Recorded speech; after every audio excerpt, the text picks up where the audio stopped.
या देवी सर्वभूतेषु मां शक्तिरूपेण संस्थिता नमस्तस्यै नमस्तस्यै नमस्तस्यै नमो नमः।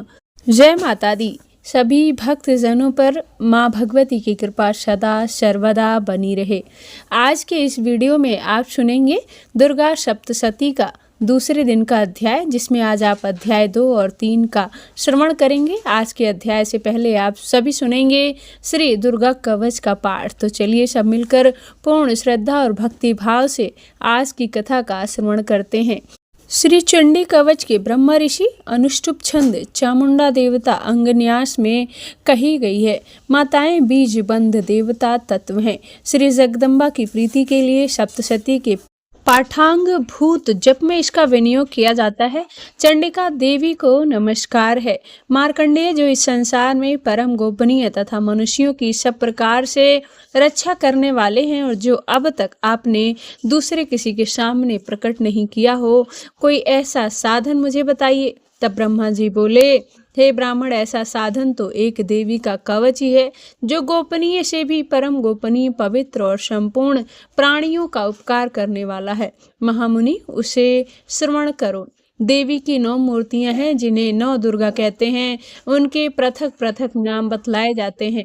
प्रथम नाम शैलपुत्री है, दूसरी मूर्ति का नाम ब्रह्मचारिणी है, तीसरा स्वरूप चंद्रघंटा के नाम से प्रसिद्ध है, चौथी मूर्ति को कुष्मांडा कहते हैं, 5वीं दुर्गा का नाम स्कंद माता है, देवी के 6ठे रूप को कात्यायनी माता कहते हैं, 7वां कालरात्रि और 8वां स्वरूप महागौरी के नाम से प्रसिद्ध है, 9वीं दुर्गा का नाम सिद्धिदात्री है।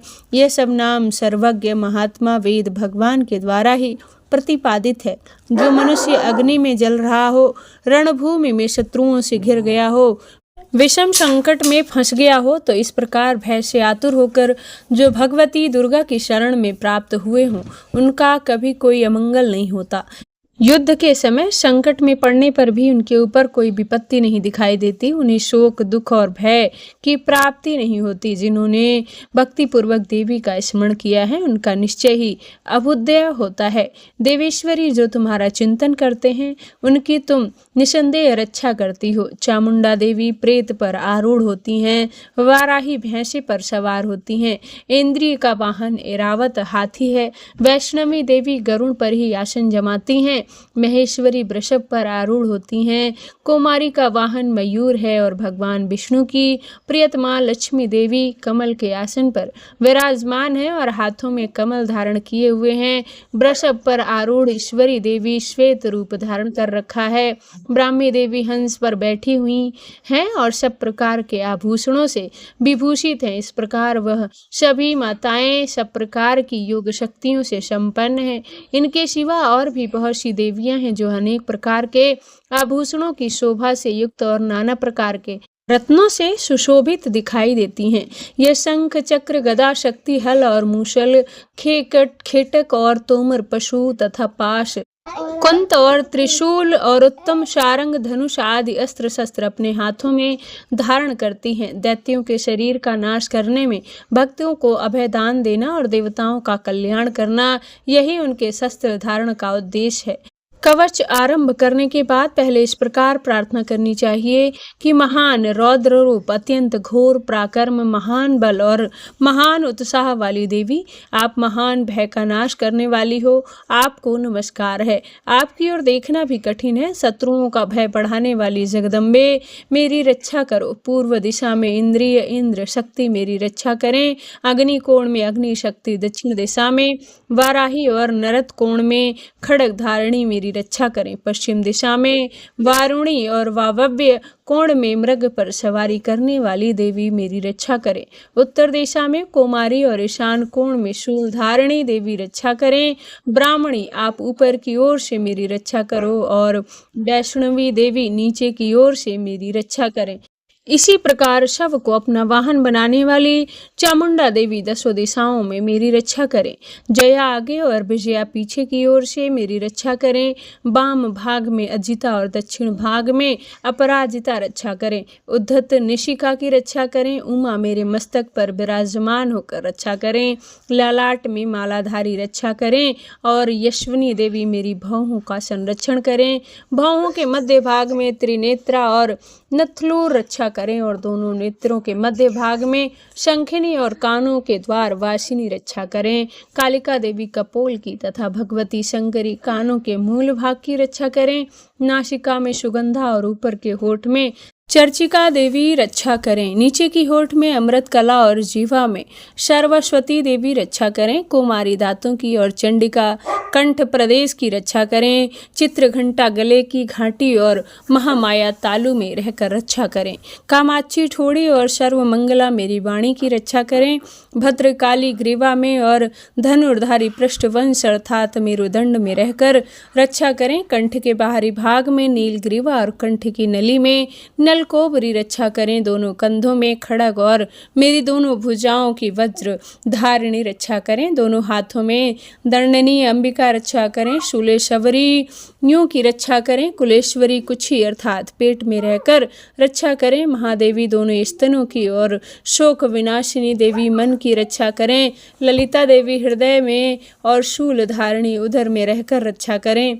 नाभि में कामिनी और गुहा भाग की गुहाश्वरी रक्षा करें। पूतना और कामिंगा लिंग की रक्षा करें और महिषवाहिनी गुदा की रक्षा करें। भगवती कटिक भाग और विंध्यवासिनी घुटनों की रक्षा करें। संपूर्ण कामनाओं को देने वाली महाबली देवी दोनों पिंडलियों की रक्षा करें। नरसिंह देवी घुटनों की और तेजसी देवी दोनों चरणों के पृष्ठ भाग की रक्षा करें। श्री देवी पैरों की उंगलियों में और तलवासिनी पैरों के तलवे में रहकर रक्षा करें। अपनी दाढ़ों के कारण भयंकर दिखाई देने वाली दुष्टा कारली देवी नखों की और ऊर्ध्वकेशनी देवी केशों की रक्षा करें। रोम वालियों के छिद्रों में कबरी और त्वचा की बागेश्वरी देवी रक्षा करें। पार्वती देवी रक्त मज्जा वसा मांस हड्डी और मेरुदंड की रक्षा करें। आंतों की काल रात्रि और पित्र की मुकुट सवरी रक्षा करें। मूलाधार आदि कमल कोश में पद्यावती देवी और कफ में चूड़ामण देवी स्थित होकर रक्षा करें। नख के तेज की ज्वालामुखी रक्षा करें जिसका किसी भी अस्त्र से भेदन नहीं हो सकता। वह अभेद देवी शरीर के समस्त संधियों में रहकर रक्षा करें। ब्राह्मणी आप मेरे वीर की रक्षा करें। छत्र सवरी छाया की तथा धर्मधारिणी देवी मेरे अहंकार मन और बुद्धि की रक्षा करें। हाथ में व्रज धारण करने वाली व्रज हस्ता देवी मेरे प्राण अपान व्यान उदान और समान वायु की रक्षा करें। कल्याण से शोभित होने वाली भगवती कल्याण शोभना मेरे प्राणों की रक्षा करें। रस रूप गंध शब्द और स्पर्श इन विषयों का अनुभव करते समय योगिनी देवी रक्षा करें तथा सत्वगुण तमोगुण और रजोगुण की रक्षा सदा नारायणी देवी करें। बाराही आयु की रक्षा करें। वैष्णवी धर्म की रक्षा करें और चक्रण अर्थात चक्र धारण करने वाली देवी यश कीर्ति लक्ष्मी धन तथा विद्या की रक्षा करें। इंद्राणी आप मेरे गोत्र की रक्षा करें। चंडिके आप मेरे पशुओं की रक्षा करें। महालक्ष्मी पुत्रों की रक्षा करें और भैरवी पत्नी की रक्षा करें। मेरे पथ की शुप्न तथा मार्ग की क्षमेश्वरी रक्षा करें। राजा के दरबार में महालक्ष्मी रक्षा करें और सब ओर से व्याप्त रहने वाली विजया देवी संपूर्ण भयों से मेरी रक्षा करें। देवी जो स्थान कवच में नहीं कहा गया है अत्य रक्षा से रहित है वह सब आपके द्वारा सुरक्षित हो क्योंकि आप विजयशालिनी और पाप नाशिनी हो। यदि अपने शरीर का भला चाहे तो मनुष्य बिना कवच के कहीं भी एक पग न जाए। कवच का पाठ करके ही यात्रा करें। कवच के द्वारा सब ओर से सुरक्षित मनुष्य जहाँ जहाँ भी जाता है वहाँ वहाँ उसे धन लाभ होता है तथा संपूर्ण कामनाओं की सिद्धि करने वाली विजय की प्राप्ति होती है। वह जिस जिस अभिष्ट वस्तु का चिंतन करता है वह उसको निश्चय ही प्राप्त कर लेता है। वह पुरुष इस पृथ्वी पर तुलना रहित महान ऐश्वर्य का भागी होता है। कवच से सुरक्षित मनुष्य निर्भय हो जाता है, युद्ध में उसकी पराजय नहीं होती और वह तीनों लोकों में पूजनीय होता है। देवी का यह कवच देवताओं के लिए भी दुर्लभ है। जो प्रतिदिन नियम पूर्वक तीनों संध्याओं के समय श्रद्धा के साथ इसका पाठ करता है, उसे देवी कला प्राप्त होती हैं और वह तीनों लोकों में कहीं भी पराजित नहीं होता। इतना ही नहीं, अपनी मृत्यु से रहित 100 से भी अधिक वर्षों तक जीवित रहता है। मकड़ी, चेचक और कोढ़ आदि से इसकी संपूर्ण व्याधियां नष्ट हो जाती हैं। कनेर, भांग, अफीम, धतूरे आदि का स्थावर विष, सांप और बिच्छू आदि के काटने से चढ़ा हुआ जंगम विष और अही, फेन और तेल के संयोग आदि से बनने वाला कृत्रिम विष, ये सब प्रकार के विष दूर हो जाते हैं, उनका कोई असर नहीं होता। इस पृथ्वी पर मारण, मोहन आदि जितने भी अभिचर के प्रयोग होते हैं तथा इस प्रकार के जितने मंत्र यंत्र होते हैं, वे सब इस कवच को हृदय में धारण कर लेने पर उस मनुष्य को देखते ही नष्ट हो जाते हैं। यही नहीं, पृथ्वी पर विचरने वाले ग्राम देवता, आकाशचारी देव, विशेष जल के संबंध से प्रकट होने वाले गण, उपदेश मात्र से सिद्ध होने वाले निम्न कोटि के देवता, अपने जन्म के साथ प्रकट होने वाले देवता, कुल देवता, माला अर्थात कंठमाला आदि, डाकिनी, शाकिनी, अंतरिक्ष में विचरने वाली अत्यंत भयानक बलवती डाकिया, ग्रह, भूत, पिचास, यक्ष, गंधर्व, राक्षस, ब्रह्म राक्षस, बेताल, कुष्मांड और भैरव आदि अनिष्ट कारक देवता भी हृदय में कवच किए रहने से उस मनुष्य को देखते ही भाग जाते। कवचधारी पुरुष को राजा से सम्मान वृद्धि प्राप्त होती है। यह कवच मनुष्य के तेज की वृद्धि करने वाला और उत्तम है।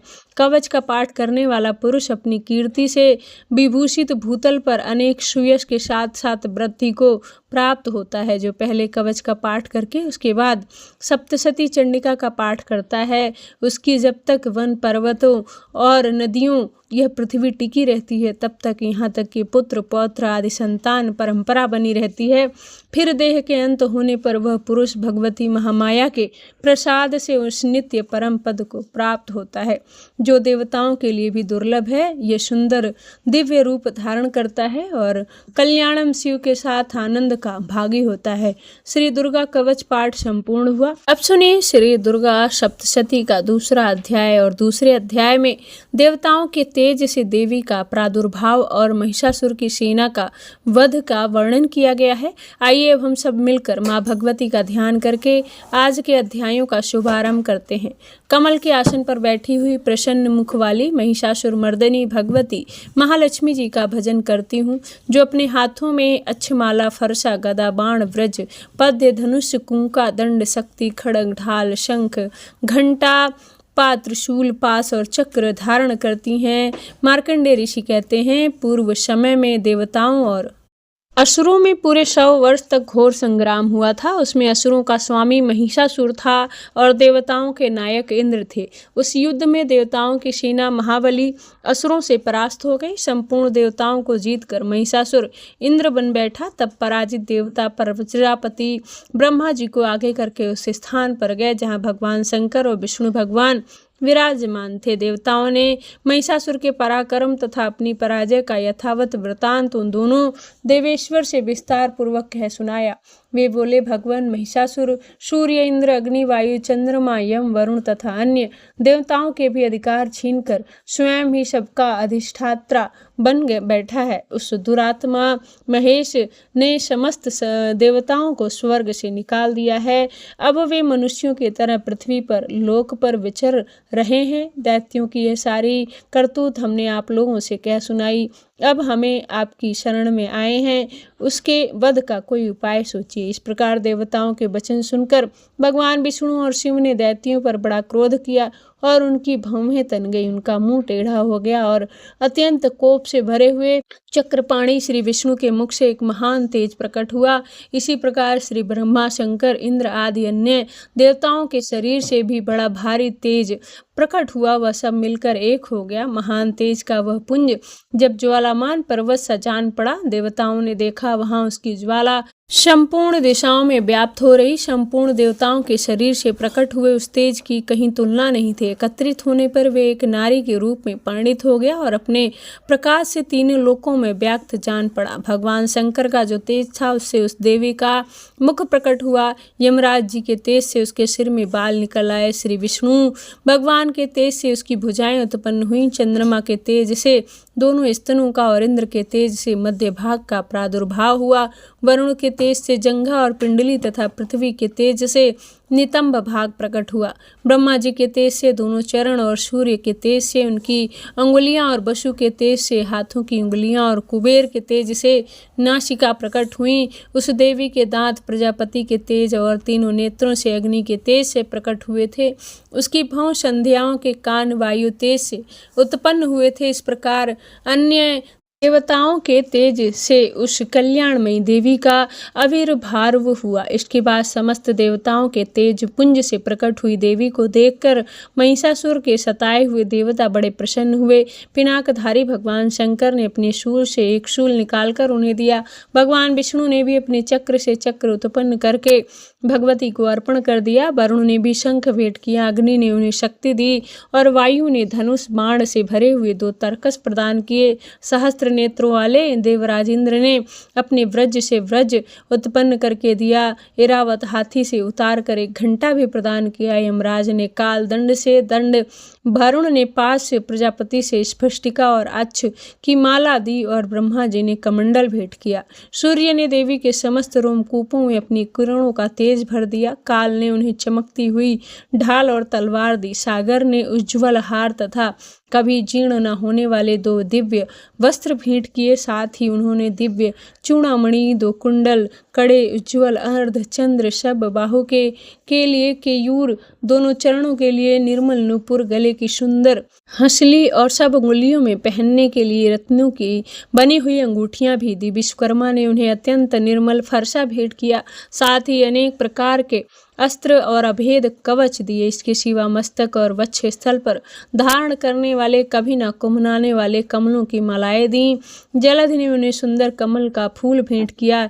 हिमालय ने सवारी के लिए सिंह तथा तरह तरह के रत्न समर्पित किए। धन अच्छ कुबेर ने मधु से भरा पान पात्र और संपूर्ण नागों के राजा शेष जो इस पृथ्वी को धारण करते हैं, उन्होंने बहुमूल्य मणियों से विभूषित नागहार भेंट किया। इस प्रकार अन्य देवताओं ने भी आभूषण और शस्त्र अस्त्र देकर देवी का सम्मान किया। इसके बाद उन्होंने बारंबार अट्टहास पूर्वक उच्च स्वर से गर्जना की। उनके भयंकर नाद से संपूर्ण आकाश गूंज उठा। देवी का यह अत्यंत उच्च स्वर से किया हुआ सिंहनाद कहीं भी समा नहीं सका। आकाश उसके सामने लघु प्रतीत होने लगा। उससे बड़े जोर जोर की प्रतिध्वनि उत्पन्न हुई जिससे संपूर्ण विश्व में हलचल मच गई और समुद्र कांप उठे, पृथ्वी डोलने लगी और समस्त पर्वत हिलने लगे। उस समय देवताओं ने अत्यंत प्रसन्नता के साथ सिंह वाहिनी भवानी से कहा, देवी आपकी जय हो। साथ ही महर्षि ने भक्ति भाव से विनम्र होकर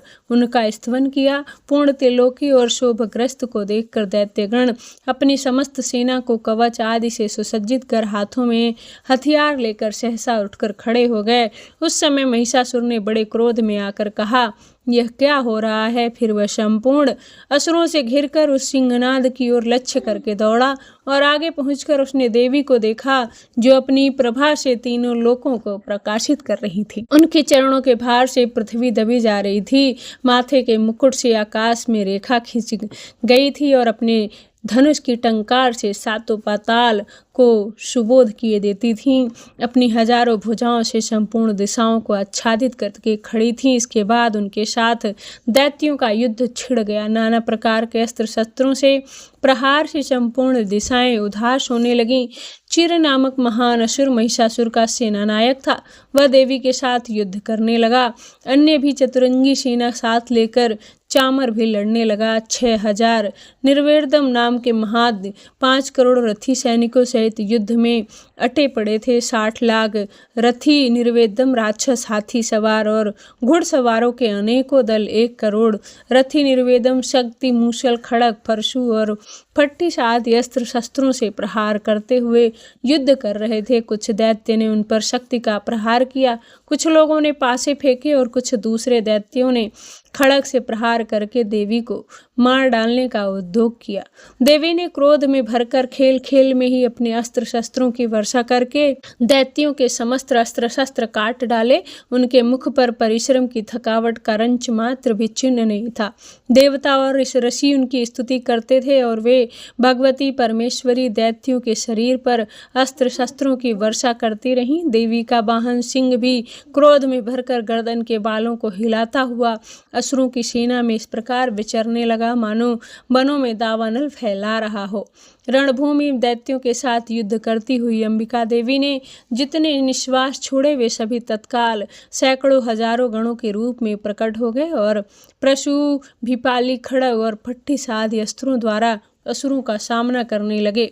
देवी की शक्ति के बढ़े हुए वे गण असुरों का नाश करते हुए नगाड़ा और शंख आदि बाजे बजाने लगे। उस संग्राम महोत्सव में कितने ही गण मृदंग बजा रहे थे। इसके बाद देवी ने त्रिशूल से, गदा से, शक्ति से वर्षा की और खड़ग आदि से सैकड़ों महान असुरों का संहार कर डाला।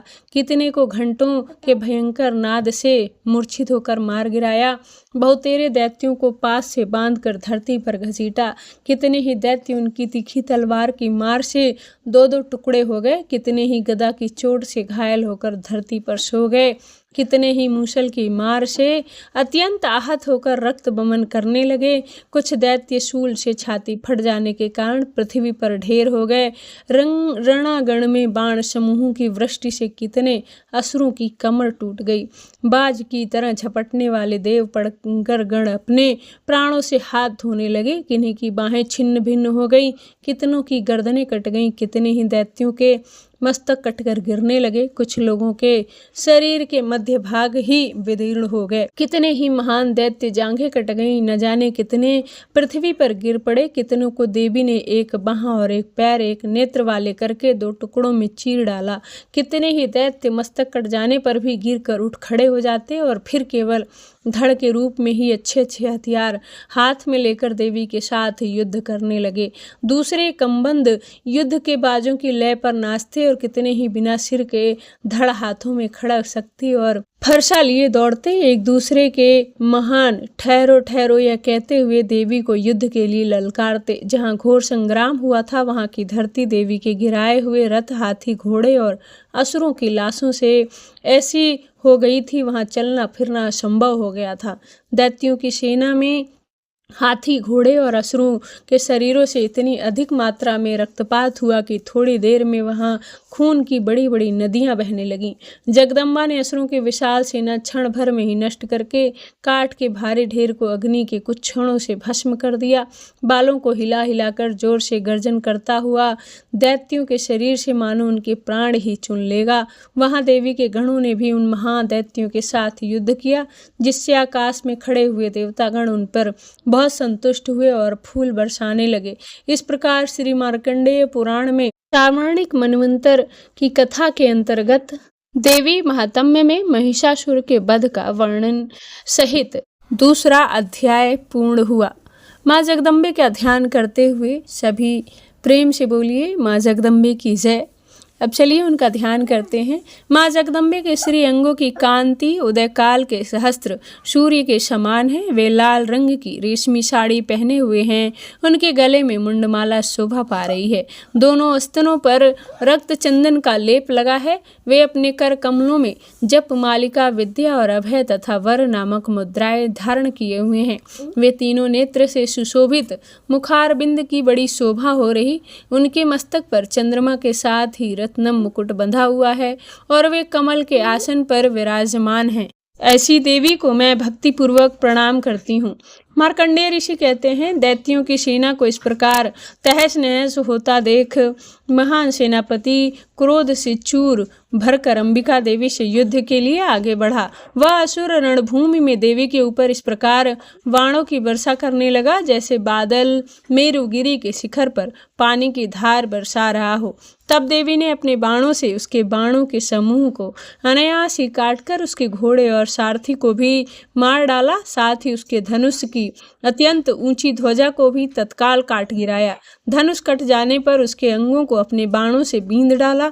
धनुष, रथ, घोड़े और सारथी के नष्ट हो जाने पर वह असुर ढाल और तलवार लेकर देवी की ओर दौड़ा। उसने तीखी धार वाली तलवार से सिंह के मस्तक पर चोट करके देवी की बाईं भुजा में बड़े बेग से प्रहार किया। राजन, देवी की बाह पर पहुंचते ही वह तलवार टूट गई। फिर तो क्रोध से लाल आंखें करके उस राक्षस ने शूल हाथ में लिया और उससे उस महादैत्य ने भगवती भद्रकाली के ऊपर चलाया। वह शूल आकाश में गिरते हुए सूर्यमंडल की भांति अपने तेज से प्रज्वलित हो उठा।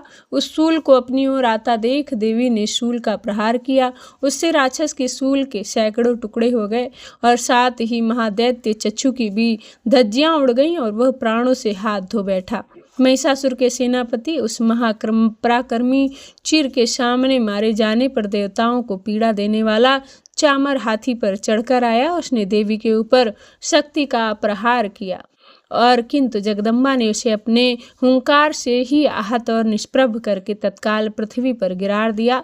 शक्ति टूट कर गिरी हुई देख चामर को बड़ा क्रोध हुआ। उसने शूल चलाया किंतु देवी ने उसे भी अपने बाणों द्वारा काट डाला। इतने में देवी का सिंह उछलकर हाथी के मस्तक पर चढ़ बैठा और उस दैत्य के साथ खूब जोर लगाकर बहुयुद्ध करने लगा। वे दोनों लड़ते लड़ते हाथी से पृथ्वी पर आ गए और अत्यंत क्रोध में भरकर एक दूसरे पर बड़े भयंकर प्रहार करते हुए लड़ने लगे। इसके बाद बड़े बेग से आकाश की ओर उछला और उधर से गिरते समय उसने पंजों की मार से चामर का सिर धड़ से अलग कर दिया। इस प्रकार उद्ग्रेस हो गया।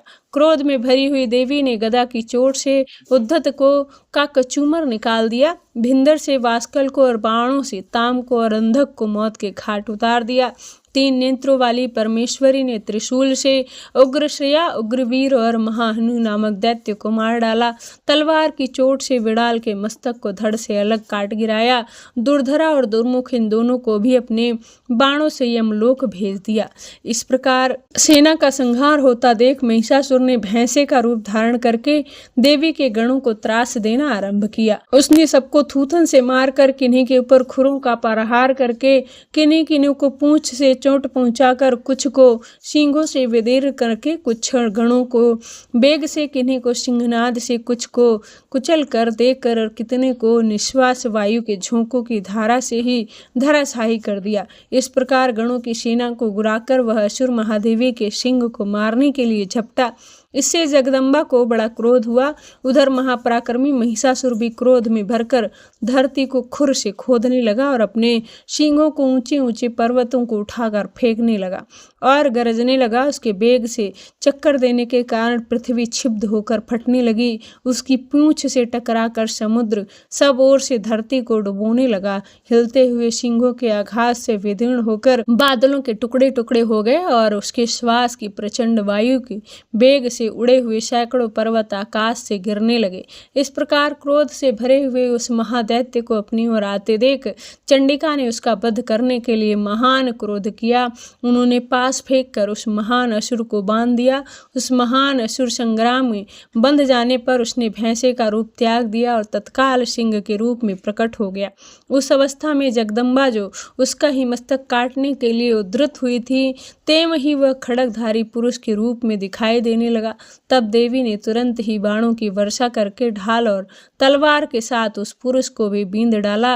इतने में ही वह महान गजराज के रूप में परिणित हो गया और अपनी सूंड से देवी के विशाल सिंह को खींचने लगा और गरजने लगा।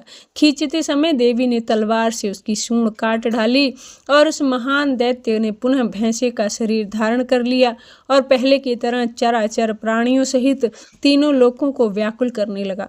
तब क्रोध से भरी हुई जगदम्बे माता चंडिका बारंबार उत्तम मधु का पान करने लगी और लाल लाल आंखें करके हंसने लगी।